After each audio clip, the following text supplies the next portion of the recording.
Ok, vamos a continuar con contenidos de la unidad 2. En este caso, denme un momentito para acercarme. En este caso ya habíamos repasado, bueno, la unidad 2 sobre investigación arqueológica. Ya habíamos comentado en clases anteriores los puntos A y parcialmente el punto B. El día de hoy vamos a enfocarnos en terminar los contenidos del punto B. Y vamos a también a comentar lo que sería el punto C y vamos a ver si podemos comentar un poquito sobre el punto D, pero para eso también vamos a tener clases futuras.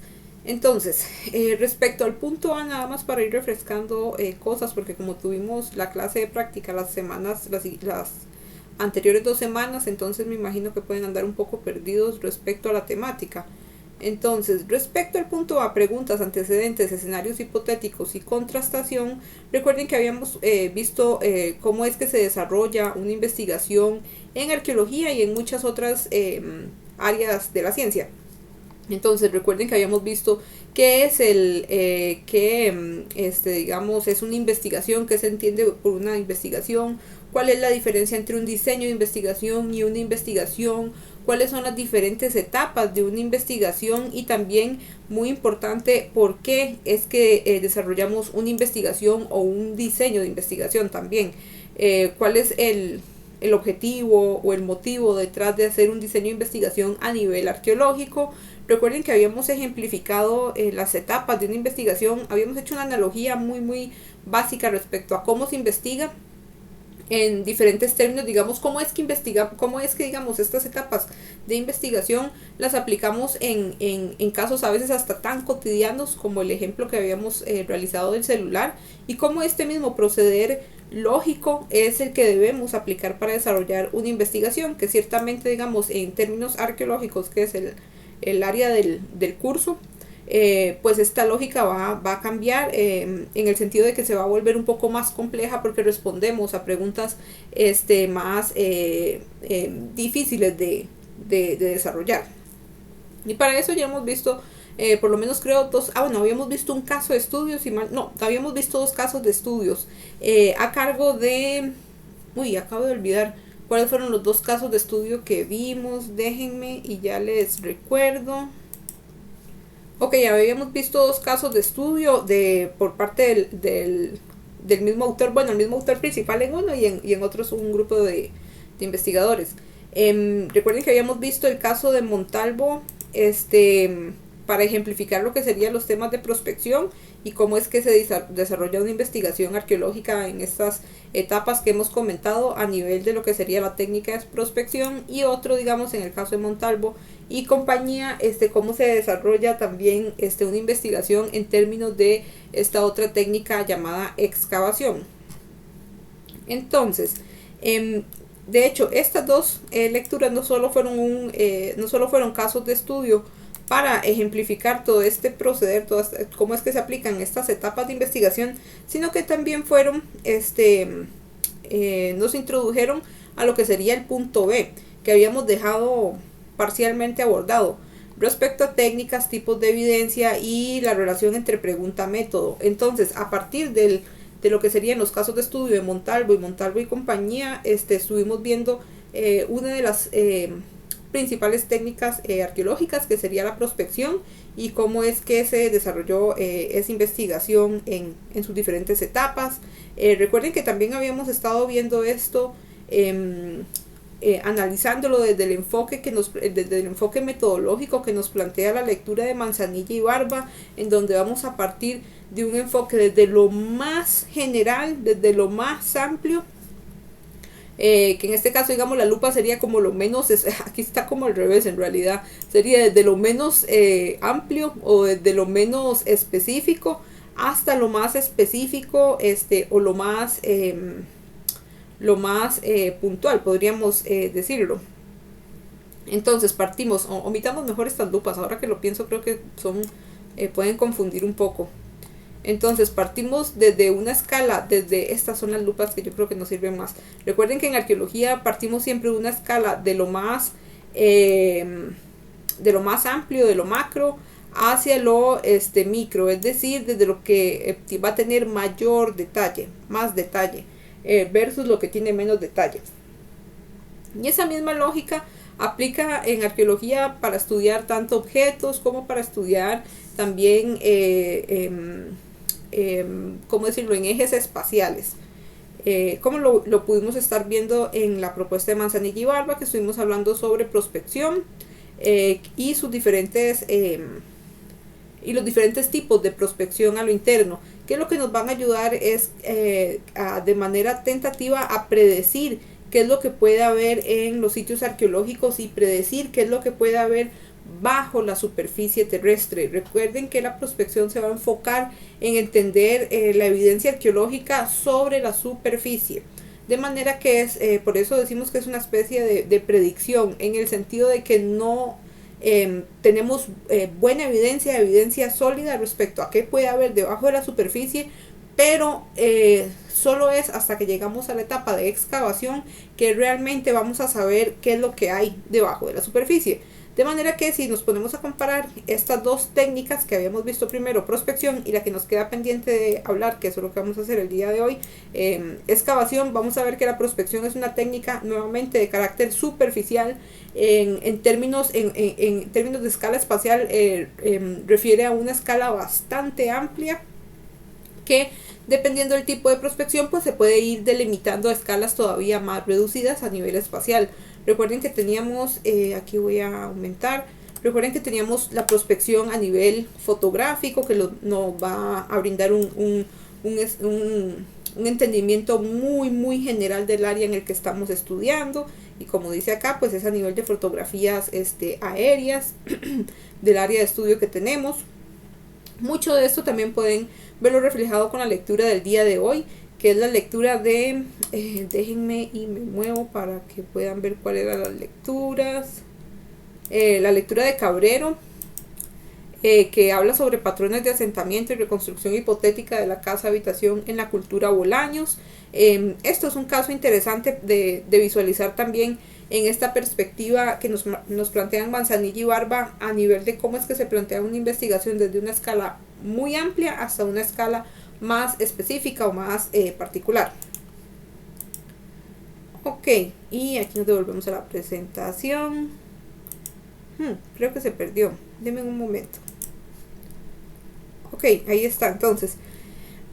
Entonces habíamos dicho que hay diferentes tipos de prospección. Habíamos visto que la fotografía aérea es la más amplia. Igual también hay una prospección, digamos, a nivel, digamos, también de recopilación de material, de documentos para saber información a nivel, por ejemplo, de mapas topográficos, geológicos, etcétera, que nos ayuden a reconstruir mejor el entorno ambiental en el que están el área de estudio que estamos trabajando. Eso también lo pudimos ver en Cabrera, en la publicación de Cabrera para el día de hoy. Hay una sección en la que describe el entorno, el entorno que podríamos decir lo geológico, topográfico y también ambiental del área que ella está abordando, la región, digamos, que ella menciona, la región de la cultura Bolaños. Luego tenemos, una vez que hemos delimitado, recuerden que todo esto nos ayuda a delimitar espacialmente las áreas que nos interesan estudiar. Todo esto lo que nos va a permitir es ver qué áreas a nivel espacial tienen mayor potencial de tener información a nivel arqueológico e información a nivel arqueológico pertinente para la pregunta que queremos investigar. Entonces, una vez que ya hemos delimitado a nivel espacial muy amplio, podemos proceder inclusive a un nivel espacial más reducido, a aplicar otro tipo de técnicas que nos permitan ir afinando detalles respecto a dónde puede haber material arqueológico para investigar. Recuerden que también teníamos prospecciones a nivel geofísico, estuvimos hablando sobre la prospección, las técnicas de la resistividad eléctrica, magnetismo, electromagnetismo, etcétera. Y también habíamos comentado rápidamente lo que sería la prospección química de suelos, que comentamos que es una prospección que en comparación con las otras puede ser una prospección más, no sé si Manzanilla y Barba lo mencionan así, pero tal vez menos rentable, en el sentido de que requiere muchas más muestras y mucho más tiempo de de trabajo que las otras prospecciones geofísicas, pero que igual es valiosa para identificar, que nos ayuda a entender dónde pudieron haber huellas de actividad humana. Respecto a análisis químicos, en realidad ellos los utilizan más, no recuerdo si en este libro lo mencionan con tanto detalle, pero en otras publicaciones de Manzanilla y Barba vemos los análisis químicos mucho más utilizados o con un mayor potencial, me parece, en la siguiente técnica, gran técnica después de la excavación, que sería bueno, aquí la tenemos, mira, sí, es que ellos la comentan aquí en la parte de prospecciones, pero aquí en la parte también de lo que podríamos hablar a la hora de estudiar las áreas de actividad que usualmente se estudian a partir de excavación, pues van a ser química de suelos, es decir, análisis químicos en los suelos.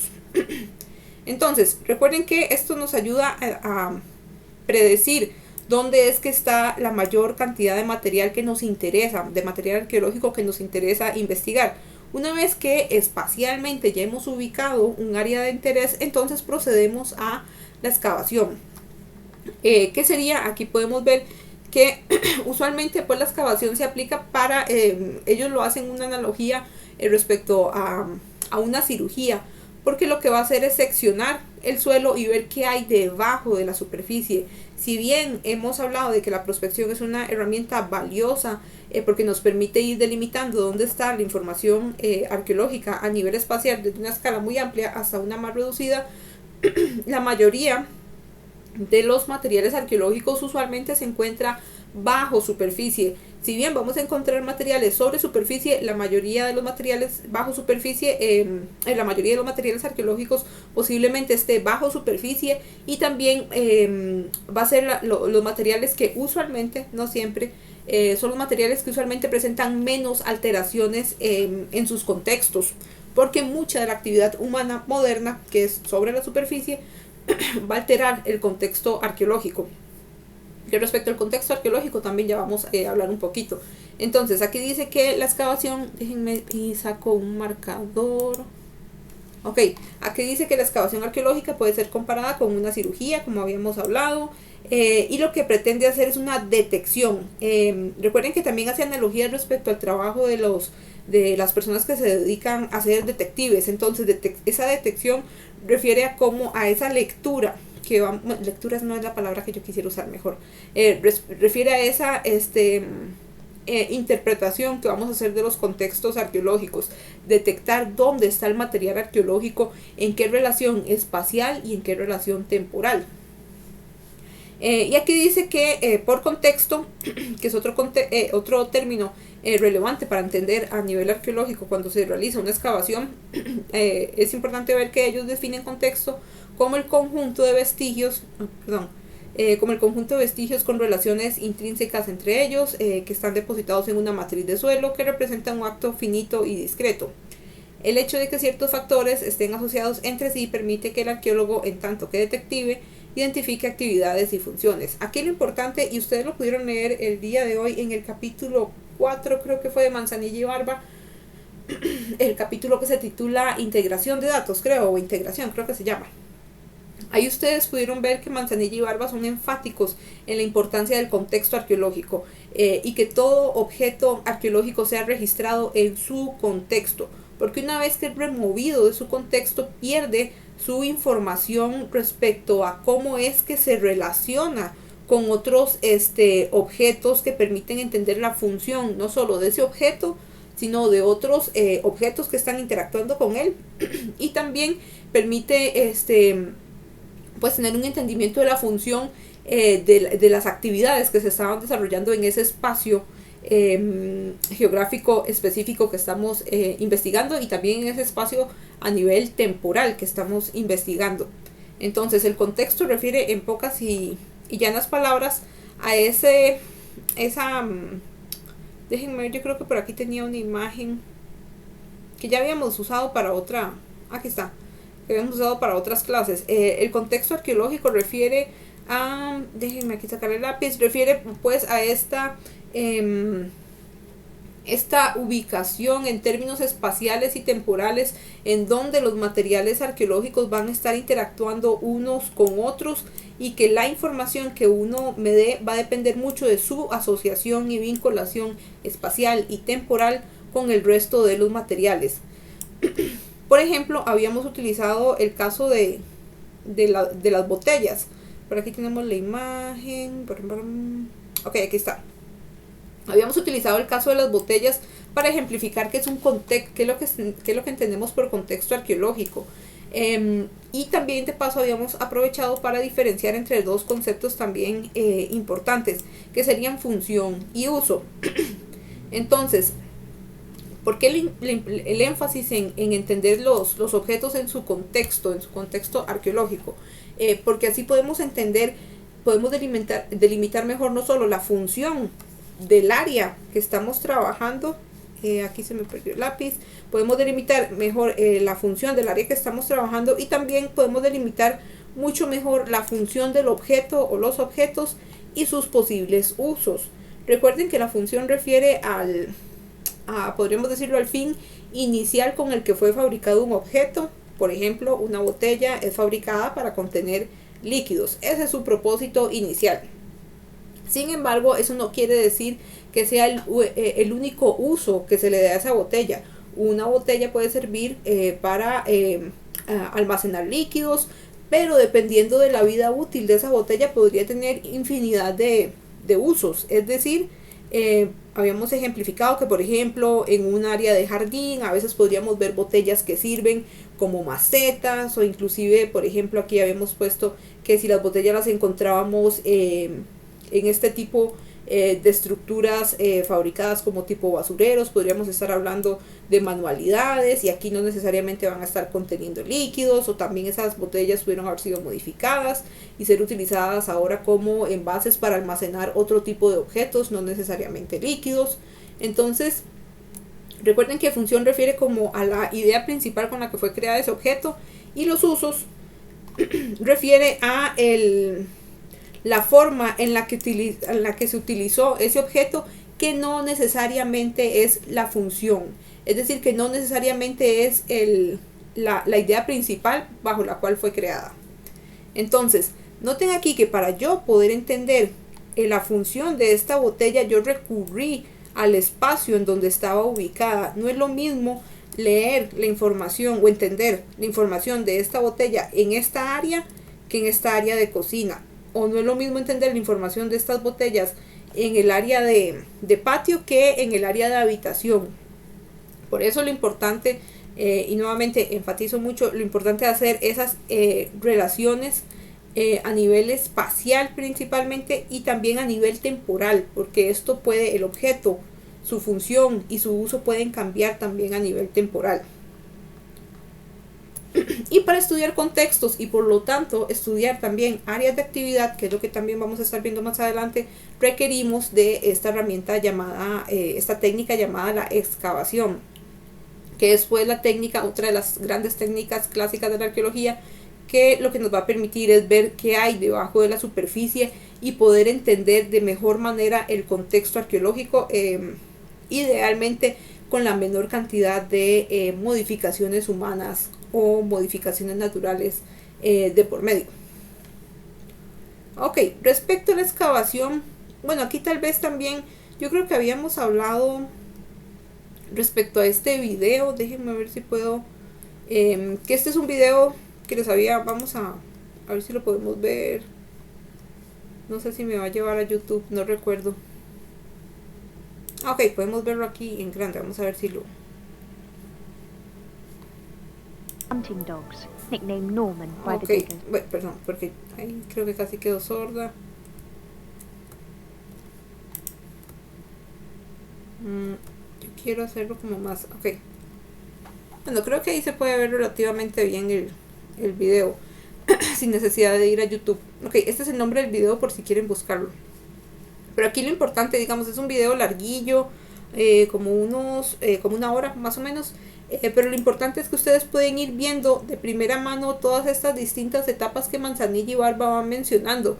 Inclusive pueden ir viendo todo esto, cómo decir, cómo es que está organizado un área de trabajo de campo arqueológico en los diferentes componentes que Manzanilla y Barba nos van mencionando.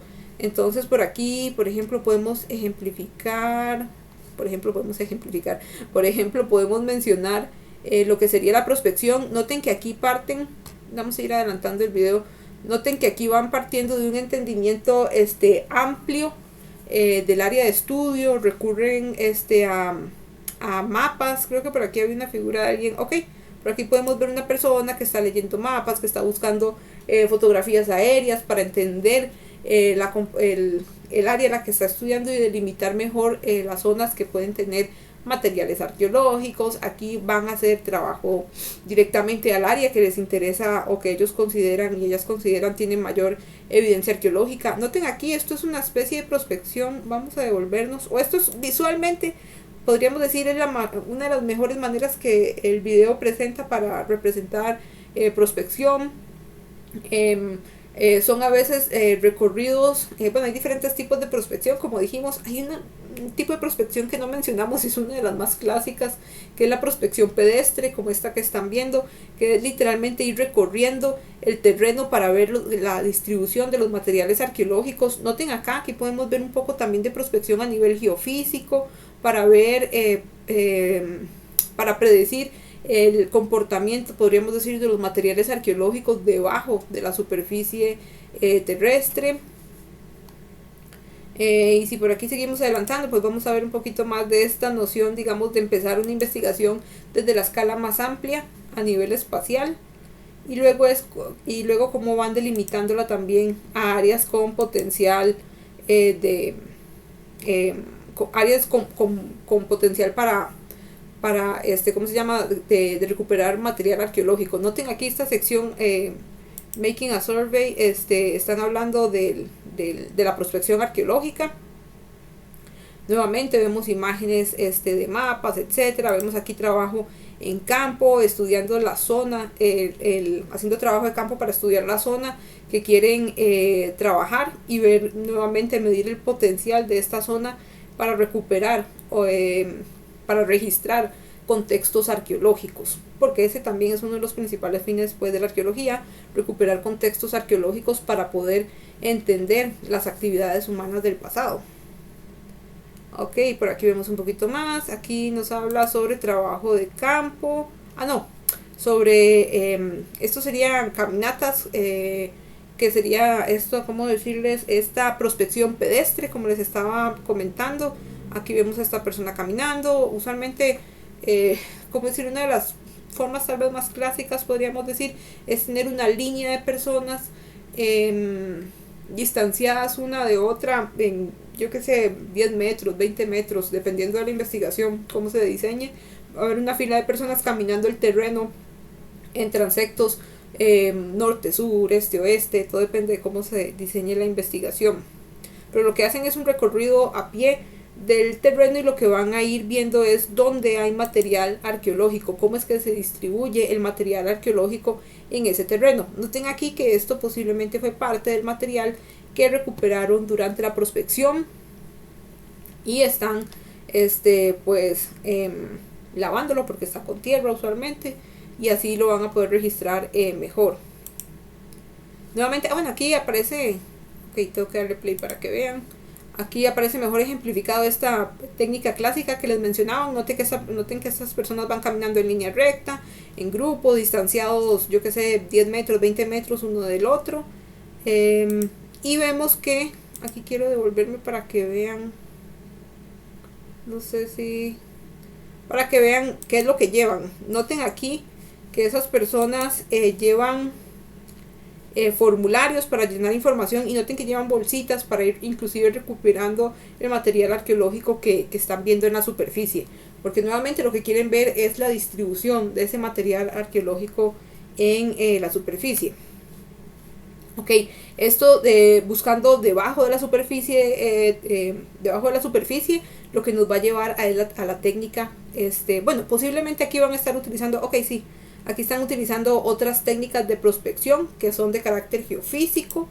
Aquí vamos a ver, es que se pausa, para nuevamente ver predecir un poquito dónde es que hay material arqueológico debajo del terreno y por lo tanto ubicar excavaciones en las áreas que presenten material arqueológico.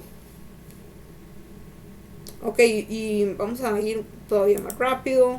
Para eso también a veces no, siempre es muy recomendado hacer dibujos, mapas, planimetrías, llamamos, del área de estudio para ver cómo están distribuidos los materiales arqueológicos y también algún tipo de estructura arquitectónica que nuevamente nos va a dar un poquito de información respecto a dónde están los mejores lugares para ubicar excavaciones.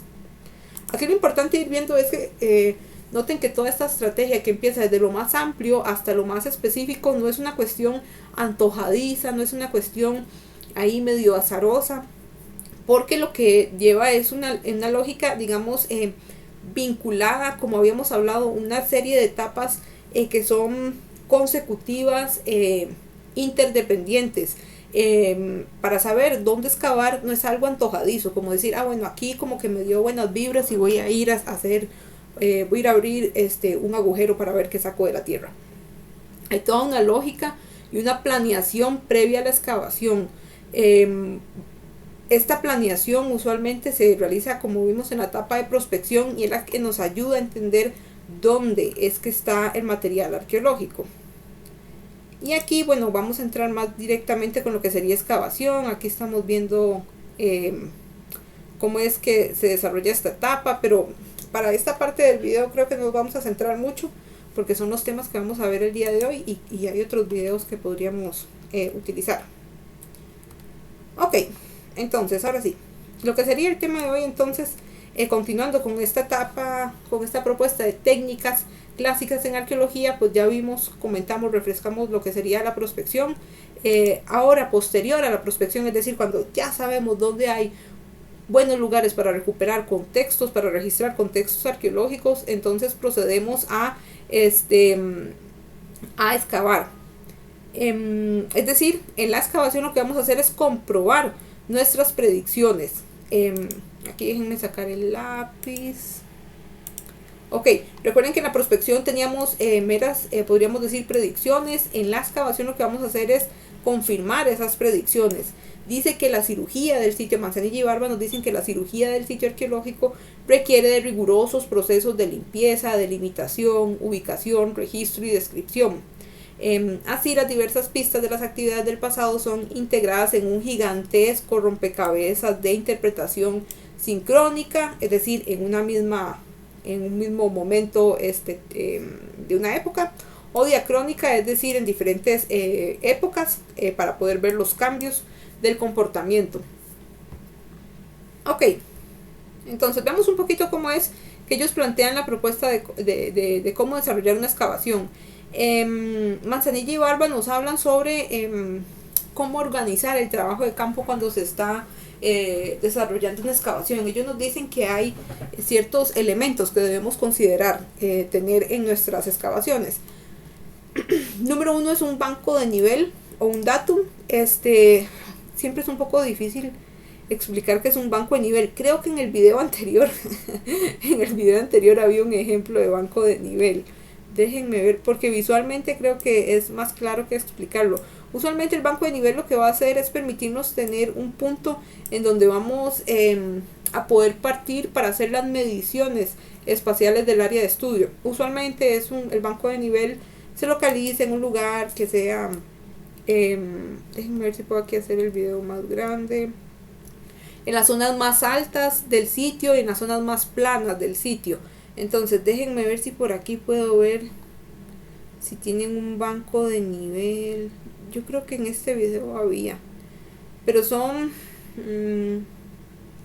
creo que estaba más que todo, podemos ejemplificarlo tal vez en la parte de la prospección. Ok, esto podría ser, esto no creo que sea un banco de nivel, pero digamos que visualmente esto podría parecer un banco de nivel. Es un punto en el área de estudio que va a ser como su punto central para realizar todas las mediciones. Y como les dije, usualmente pues es se ubica en una zona, noten ahí, que digamos es el punto, por eso es que les decía que podría ser un banco de nivel, porque es la zona, digamos, en donde se pone el punto principal para poder hacer las mediciones generales del área de estudio. Entonces usualmente se ubica, como les dije, en una zona plana y en la zona más alta o en la que tenga mejor visión general del sitio. Ok. Además de un banco de nivel que lo que nos va a permitir es tener esas mediciones a lo largo de todo el sitio, también debemos tener un área de registro de datos, que usualmente Manzanilla y Barba, para esto creo que también este video va a servir más. Creo que tuve que haber puesto mejor este video más abajo para que nos quedara como más fácil de ubicarlo. Ok, aquí déjenme ver si me aparece. Ok, aquí recuerden que, bueno, no lo vimos porque ustedes no han visto el video, yo lo recuerdo. En el video, por ejemplo, vamos a apreciar, aquí ya están en la sección, en la parte de la excavación, y esta parte de área de registro de Manzanilla y Barba nos hablan de que es una zona que no está cercana o adentro de la excavación, podríamos decirlo, sino que es una zona en donde todas las personas investigadoras van a llegar a depositar sus datos. Es una zona, digamos, que va a tener condiciones ideales para que los datos estén seguros, para que haya computadoras, es decir, y para que haya, yo que sé, archiveros, etcétera, en donde se puedan resguardar los datos. Por lo tanto, es una zona que va a estar techada, donde no dé directamente el sol, en donde no nos caiga directamente el agua, etcétera. Casi que podríamos, en el video aparece como si fuera una especie de área de registro de datos, como un container. Por ejemplo, las personas que han visto ¿cómo se llama? Los trabajos, por ejemplo, cuando están reparando calles o están haciendo construcciones, que a veces hay como un container cerca de la construcción. Eso es un área de registro de datos también. Visualmente así se vería un área de registro de datos. Déjenme ver si por aquí podemos. Creo que por ahí había.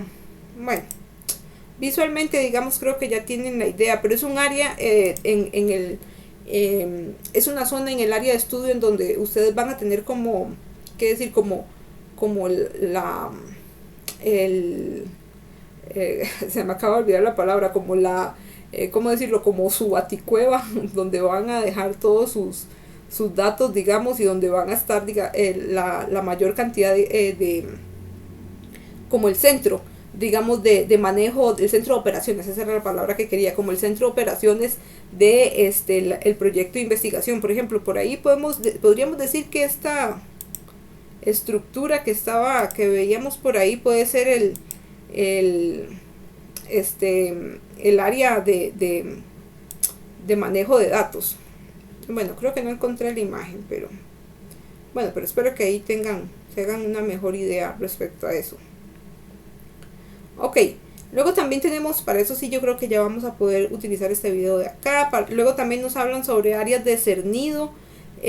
Todos estos elementos mínimos que debería tener una excavación son elementos importantes porque nos van a ayudar a registrar de mejor manera la información y también nos van a ayudar a evitar, a disminuir los sesgos por contaminación de los datos. Entonces es bueno tener un área de cernido. Para eso vamos a ver este video. Déjenme ver si puedo. Ok, aquí. Ajá, y voy a hacer un poquito más grande. Ok. Aquí está hablando, esto es un tipo de excavación que ya ahorita vamos a mencionar. Ok, perdón. Esto es un tipo de excavación que yo ahorita vamos a ir mencionando. Entonces aquí lo que nos va hablando el video, este es el título del video por si lo quieren buscar. Lo que nos va, el video es una guía sobre cómo ubicar un pozo de sondeo, que yo ahorita es un tipo de excavación que yo ahorita vamos a ir viendo. Entonces noten aquí cómo es que van montando el área de excavación. Usualmente es delimitada por una cuerda. Y bueno, la forma de eso ya ahorita vamos a hablar. Se remueve la primera capa de suelo. Y aquí vamos a ir viendo, vamos a adelantar un poquito. Y noten aquí esta parte, bueno, ya no lo pudimos ver, pero noten que esa lona celeste lo que va a hacer es el área de cernido. Ok, aquí está. El área de cernido es esta. Es donde van la tierra que ellos van removiendo de la excavación, la van a ir ubicando en una zona en la que van a poder ir cirniendo será la palabra, o tamizando, digamos, esa tierra para poder registrar materiales de interés. Noten aquí que esta persona va recuperando cosas. Noten que él toma un objeto de la mallita esta y lo guarda, porque posiblemente es un material arqueológico. Entonces el área de cernido es una zona en donde se va a ir colocando la tierra de la excavación para luego tamizarse e ir recuperando materiales arqueológicos que no hubiéramos tal vez visto mientras estábamos excavando. Luego tenemos elección de áreas de acceso. Esto es importante porque mantiene la integridad, digamos, del área de excavación. Noten aquí que se va, lo que está haciendo la excavación, en vulgares palabras, es hacer un hueco, pero no hacer un hueco de manera sistemática y con una lógica de por medio que vamos a ir viendo.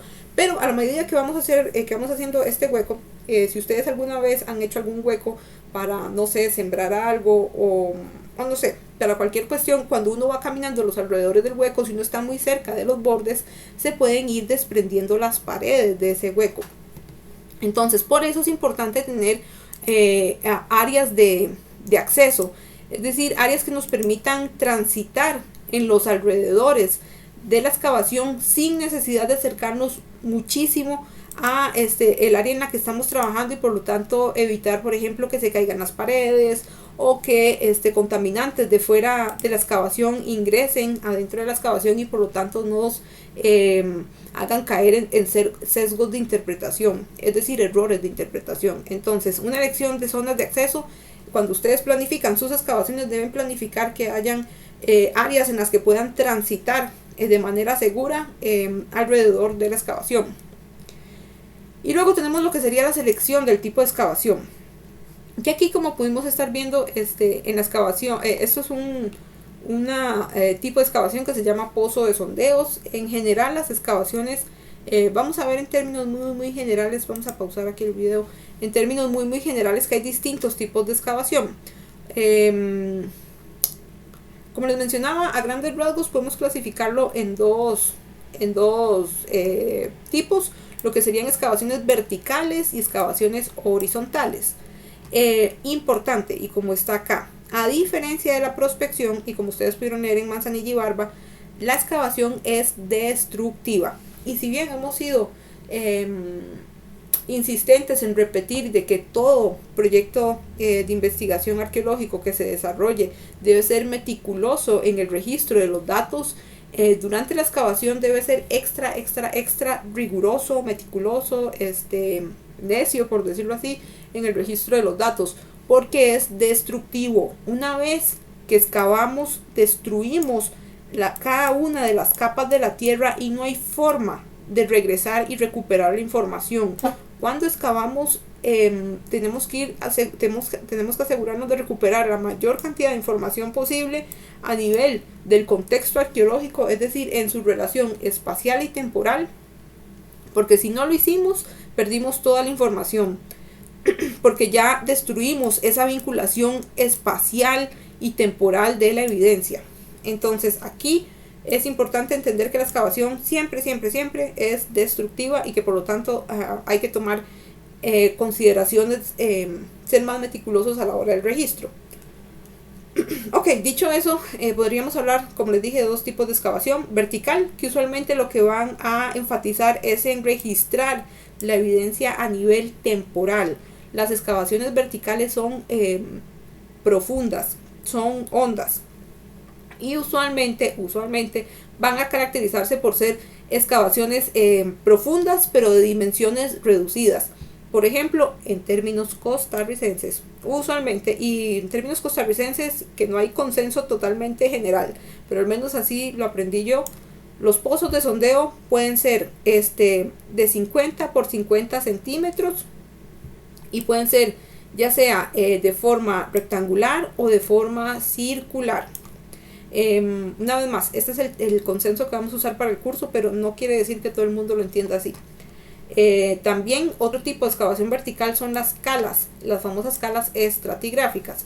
Recuerden que la estratigrafía nos ayuda a medir el tiempo. Entonces recuerden que toda esta lógica que habíamos hablado sobre cómo medir el tiempo a nivel estratigráfico, habíamos hablado de que la estratigrafía lo que toma en consideración son cómo se van depositando las distintas capas las distintas capas de suelo en la tierra, por decirlo así. Entonces, para poder registrar cómo es la secuencia de esa depositación de las capas, tenemos que desarrollar excavaciones profundas que nos permitan registrar la mayor cantidad de capas posibles y cómo, en qué orden fueron depositándose. Entonces, usualmente las calas estratigráficas son para eso. Son excavaciones profundas de dimensiones reducidas, uno por uno, que nos van a permitir registrar evidencia a nivel temporal principalmente. Luego tenemos excavaciones horizontales, que la principal diferencia respecto a las excavaciones verticales es que no van a enfatizar en la profundidad, sino en la amplitud a nivel espacial. Son escalas de dimensiones, son excavaciones de dimensiones espaciales más amplias. Noten que en el caso de las trincheras, que usualmente sus dimensiones son de mínimo 2x1, tienen una dimensión mayor que un pozo de sondeo o una cala estratigráfica, y las excavaciones extensivas, es decir, las excavaciones como de dimensiones más amplias, pues van a tener van a abarcar espacios mayores al 2x1, pueden ser 10x10, 10x5, 20x20, no sé, lo que la persona arqueóloga decide implementar para su investigación. Pero lo importante de entender es que son, como pueden ver acá, excavaciones que van a enfatizar en cubrir grandes cantidades de espacio y no necesariamente en cubrir mucha profundidad. ¿Se pueden combinar ambas excavaciones? Sí, se pueden tener excavaciones horizontales con, en una investigación pueden utilizarse pozos de sondeos y trincheras.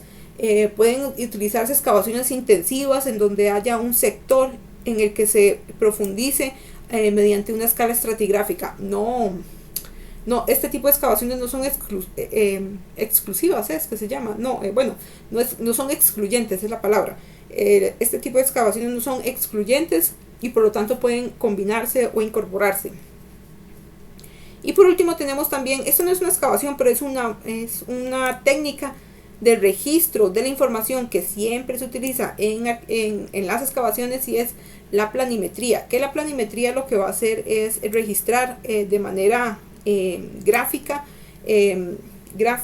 y con una escala el registro, digamos, de la evidencia que se está dando en la excavación. Entonces, por ejemplo, vamos a hacer un dibujo de los materiales que se están excavando. Entonces, en ese dibujo vamos a encontrar dónde estaban ubicados estos huesos, dónde estaba ubicado este objeto, etcétera, etcétera, con una proporción a la realidad y también con una ubicación, una noción, digamos, espacial, en el sentido de que vamos a saber hacia dónde está el norte, hacia dónde está el sur, etcétera. Sobre estas planimetrías vamos a verlo en lecturas más adelante, en otros casos de estudio. Creo que lo vamos a ver. Yo no recuerdo si para este semestre vamos a leer a Rivolta y Cabral Ortiz, pero en Rivolta y Cabral Ortiz aparece una. Si no, de fijo en otras lecturas más adelante van a aparecer. Ok, y todo esto también nos lleva a hablar un poquito sobre con qué herramientas se desarrolla una excavación. Entonces, para una excavación, ya pudimos ver un poquito en este video cuáles son las herramientas mínimas, pero repasemos rápidamente. Recuerden que aquí tal vez lo importante de ir entendiendo, y que Manzanilla y Barba comentan, es que hay una amplia gama de herramientas. Así como una persona cirujana tiene muchas herramientas para trabajar, en arqueología también, y cómo es que se le da uso a cada una de esas herramientas va a depender mucho del propósito que tengamos durante la excavación. Entonces, para trabajos más, para trabajos menos finos, vamos a utilizar herramientas más que remuevan mayor cantidad de suelo, por ejemplo una pala o un pico. Recuerden aquí Veamos un toquecito nuevamente este video. Aquí en las primeras etapas, cuando van ubicando la excavación, vamos a adelantarnos un poquito más. Noten aquí que ellos están removiendo la primera capa de suelo con una pala. Es una práctica normal. Usualmente se utiliza este tipo de herramientas cuando, por ejemplo, sabemos que ciertas capas del suelo presentan material alterado, es decir, que no tenemos confianza respecto a nivel de interpretación sobre los datos que hay en esas capas de suelo. Entonces a veces utilizamos en las primeras capas superficiales, que son las más alteradas por actividades humanas modernas, utilizamos este tipo de herramientas más, ¿cómo decirlo?, menos delicadas, menos específicas no es la palabra, menos delicadas. Pero cuando llegamos a capas de suelo que presentan material arqueológico, vamos a querer una herramienta más fina. Y para eso pues vamos a utilizar este tipo de herramientas, como lo sería la cucharilla de albañil. O vamos a movernos acá.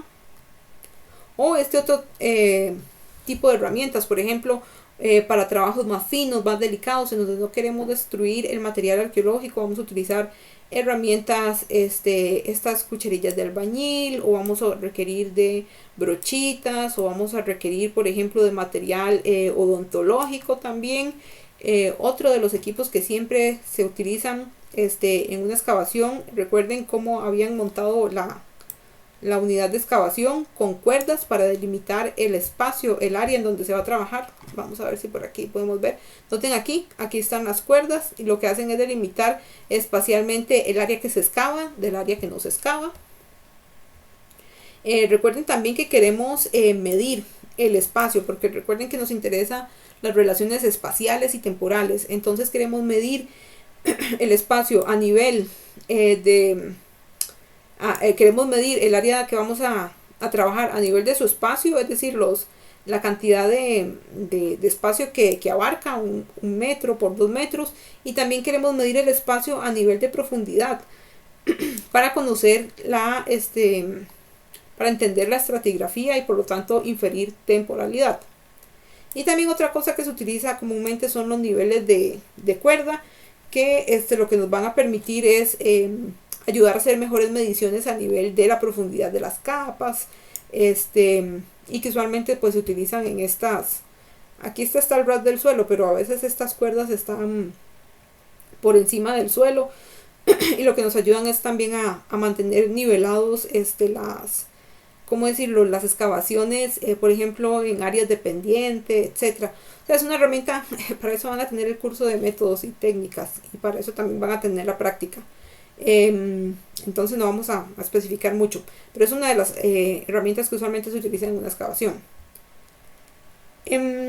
Ok, también material normal de cualquier arqueólogo es herramientas que nos permitan registrar la información, ya sea a nivel, digamos, de una libreta de campo, que siempre es un sí o sí que tenemos a mano, una cámara fotográfica o algo que nos permita tomar imágenes de lo que estamos registrando. Y también vamos a hacer uso de todos nuestros sentidos. Por ejemplo, para describir la tierra necesitamos tocarla y ver las dimensiones de los granos de la tierra. Hay gente inclusive que le gusta escuchar, bueno, sí, eso sí lo puedo afirmar. Hay cambios, digamos, cuando ustedes van bajando, cuando van excavando, pueden notar cambios no solo por la textura del suelo, sino también por cómo se escuchan, porque a veces hay suelos más compactos y otros menos compactos y suenan distinto. Vamos a ocupar también la vista para poder registrar todo lo que todo lo que va apareciendo en la excavación. También a veces olfato, créanlo o no. Bueno, en realidad casi que todos los sentidos son necesarios. Lo que quiere decir es que necesitamos afinar nuestros sentidos para poder ir midiendo los cambios.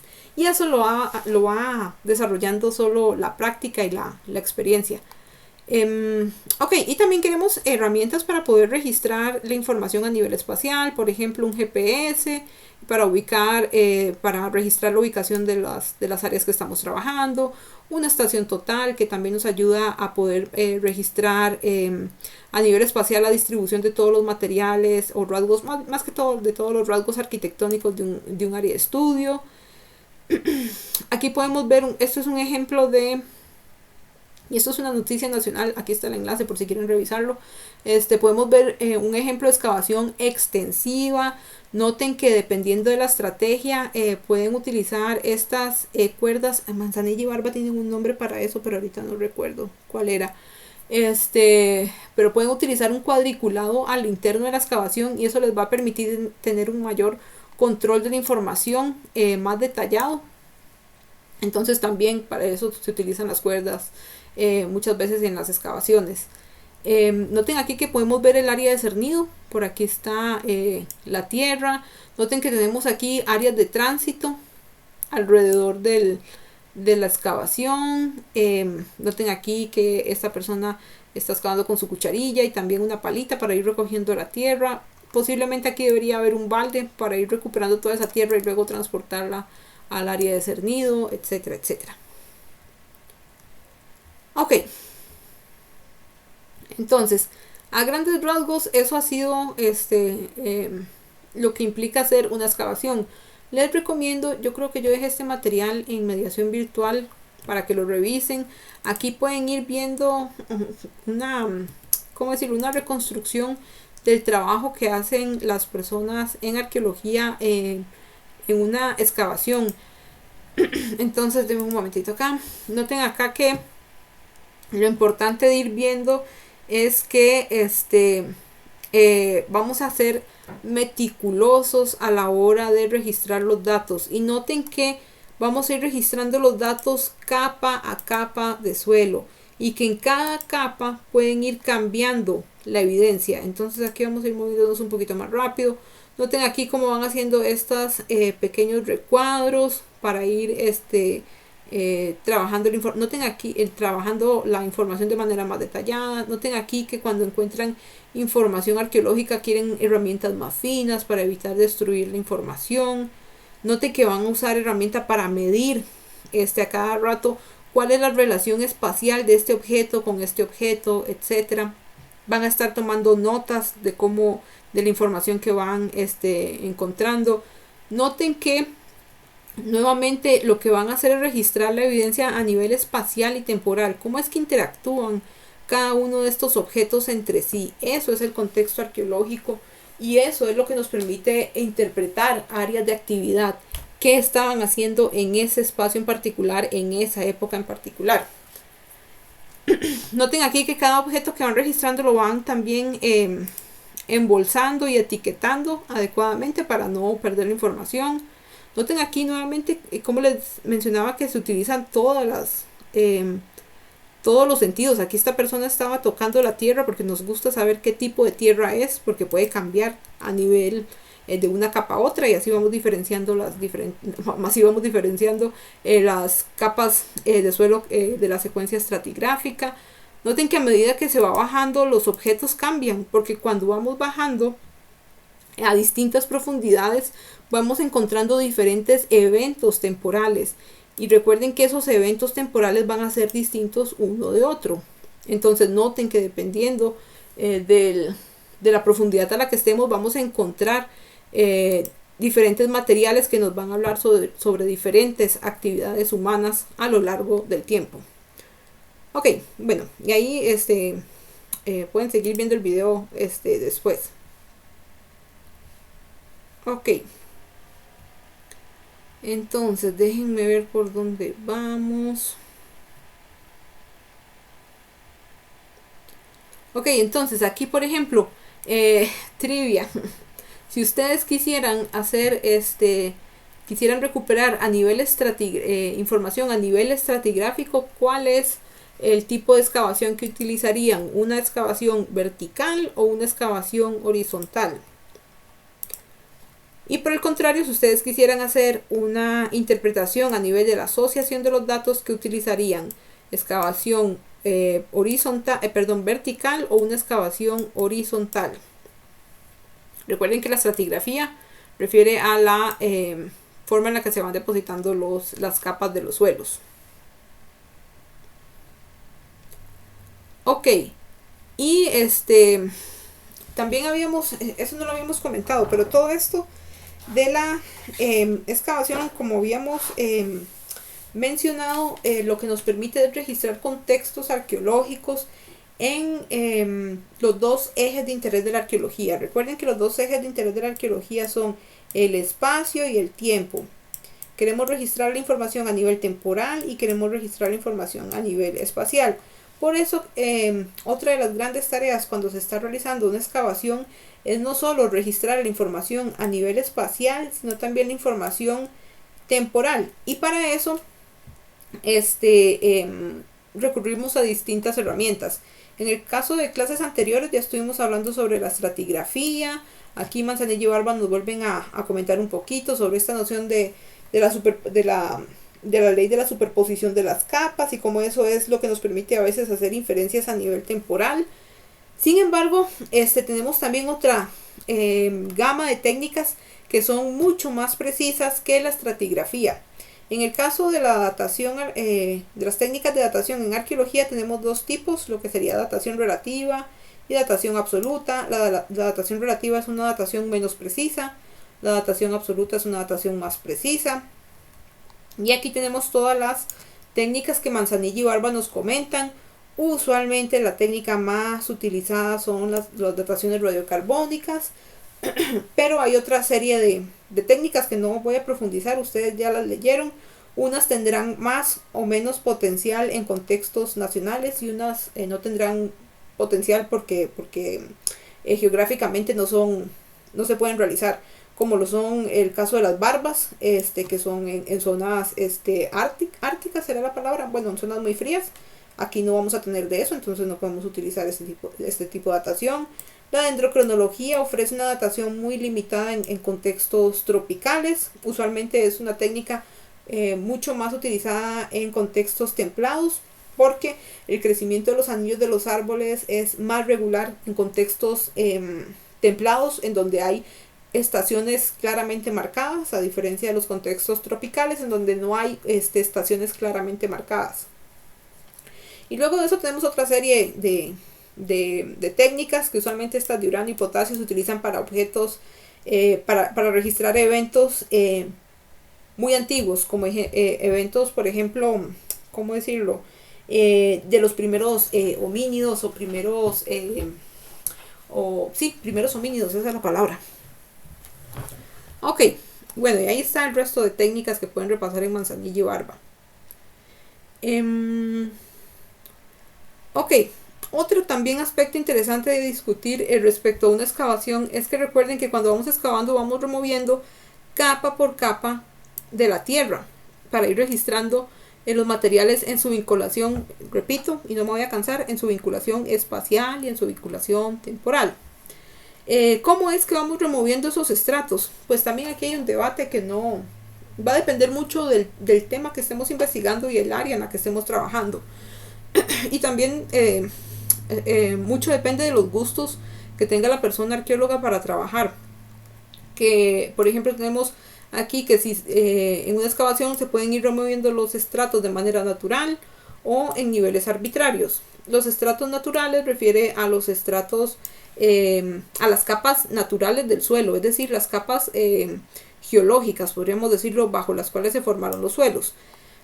Mientras que los niveles arbitrarios son niveles que son diseñados o implantados por la persona investigadora, en las que no necesariamente se va a bajar capa por capa y capa por capa natural, sino que se va ¿cómo decir? A identificar un nivel estándar de centímetros que se van a ir bajando. Entonces usualmente vamos a ver que las excavaciones pueden tener niveles arbitrarios de 10 centímetros, es decir que cada 10 centímetros se va bajando y se va recuperando la información, como en este video que acabo de perder. Ok, como en este video de acá. Noten que aquí las personas van excavando. Ok, voy a hacer un poquito más grande. Noten aquí que ellos van excavando y noten 70 centímetros de profundidad. Vamos a devolvernos para que vean 70 centímetros de profundidad. Y aquí ellos van bajando y van bajando. Aquí más bien me estoy devolviendo, pero lo que quiero es que vean es que ellos van excavando y van bajando de profundidad, va cambiando de profundidad 25 centímetros. Y ahí pues van, cuando van viendo el video, van viendo los cambios de los centímetros a los que van bajando. Entonces, esos niveles arbitrarios lo que van a hacer es ir determinando cada cuánto se va excavando y cada cuánto se va registrando la información. Entonces noten que iban excavando, por ejemplo, y hay un punto en el que deciden parar y registrar toda la información. Entonces aquí, una vez que registran toda la información, bajan otros 10 centímetros, siguen excavando, vamos a ver, siguen excavando, bajan 10 centímetros más. Y otra vez, cuando tengan toda la información, registran todo y vuelven a bajar otros 10 centímetros. Y noten que no respetan necesariamente los cambios de coloración de las capas naturales. Es decir, noten que esta capa natural, por ejemplo, puede medir unos 40 centímetros. Pero no están bajando 40 centímetros, sino 10 centímetros. Pero bueno, eso es una vez más uno de los grandes debates de la excavación.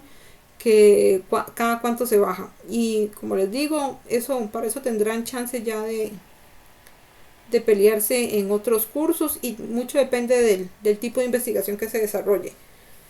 Entonces, hasta acá ya abordamos los temas, los puntos A y B de la unidad 2. Ahorita vamos a empezar a abordar lo que sería el punto C, que serían las escalas espaciales. Y esto lo vieron más que todo en el capítulo de Manzanilla y Barba, ese capítulo 4 sobre integración de los datos. Entonces recuerden que el fin de la excavación es registrar el contexto arqueológico e interpretar áreas de actividad. Recuerden que el área de actividad entonces es el objetivo de cualquier investigación arqueológica, tanto ya sea a nivel de prospección como de excavación. Pero en una investigación arqueológica, como podríamos decirlo, lo más completa posible, que incluye prospección y excavación, pues el área de actividad usualmente se va a registrar durante la excavación. Entonces, en vista de esto, el área de actividad sería la unidad espacial mínima, en donde se registra un contexto arqueológico. Después de ahí hay otra serie de unidades espaciales que contienen contextos arqueológicos, que Manzanilla y Barba nos van comentando. Aquí tenemos una propuesta que es de Flannery, que es igual a adaptada por Manzanilla y Barba. Hay unas categorías que Manzanilla y Barba no discuten, pero ahí vamos a ir viendo. Entonces, espacialmente hablando, vamos a tener que el área de actividad es la dimensión, la unidad mínima a nivel espacial. Ellos nos hablan sobre el utensilio o el objeto, pero en realidad no nos refiere a una escala espacial, sino meramente al objeto que se está registrando en esas áreas de actividad. Entonces, área de actividad es la unidad mínima espacial. Luego de eso tenemos otras escalas espaciales, como lo sería, por ejemplo, la residencia, el conjunto doméstico, que sí lo mencionan Manzanilla y Barba. Inclusive después Manzanilla y Barba nos hablan sobre barrios, creo que nos mencionan. También están las aldeas. Y luego está lo que sería la escala regional, que serían la escala regional y la escala a nivel de área arqueológica, serían como las escalas espaciales más amplias. Entonces, lo importante de ir entendiendo es que el contexto arqueológico se puede registrar en diferentes dimensiones espaciales. Podemos tener contextos arqueológicos ya sea a nivel de una residencia o también a nivel de una aldea o en escalas espaciales mucho más amplias. Por ejemplo, tenemos el caso de Cabrero que leyeron para esta semana. En el caso de esta lectura, pues vamos a tener contextos arqueológicos en una escala espacial muy muy amplia a nivel regional, como lo sería el valle, no me acuerdo cuál es el nombre del lugar, valle, ya les digo. Ok, como lo estaría, bueno, en la zona en la que está la cultura Bolaños, que sería el valle de Valparaíso. Entonces tenemos esa escala que sería la más amplia a nivel regional, donde está la cultura Bolaños, y también tenemos a lo interno de esta lectura, bueno, voy a quedarme acá para que lo vean, y también a lo interno de esta lectura tenemos escalas todavía de dimensiones más reducidas, como las diferentes escalas a lo interno de un asentamiento que él está identificando, a lo interno de los distintos asentamientos que se fueron identificados en todo el Valle de Valparaíso, es decir, en toda la zona de la cultura Bolaños, se pudieron identificar asentamientos que presentaban estas unidades espaciales mínimas. Y en este caso, pues estamos hablando de unidades habitacionales que podrían venir siendo homólogas de contextos domésticos o residencias. Y luego aquí tenemos otra serie de unidades habitacionales de estratos altos, unidades habitacionales de artesanos, etcétera, etcétera. Entonces, aquí nos vamos a devolver. Ok. Entonces, noten aquí que lo importante de ir entendiendo de todas estas escalas es que nos van a permitir ir construyendo ese rompecabezas y nos van a permitir ampliar las dimensiones de este rompecabezas y la cuestión es que podemos ir interpretando los datos en las diferentes escalas que queramos abordar, y todo esto va a depender mucho de la pregunta de investigación. Por ejemplo, cuando queremos saber sobre temas respecto a cómo es que interactuaba una aldea con otra, requerimos de escalas espaciales amplias.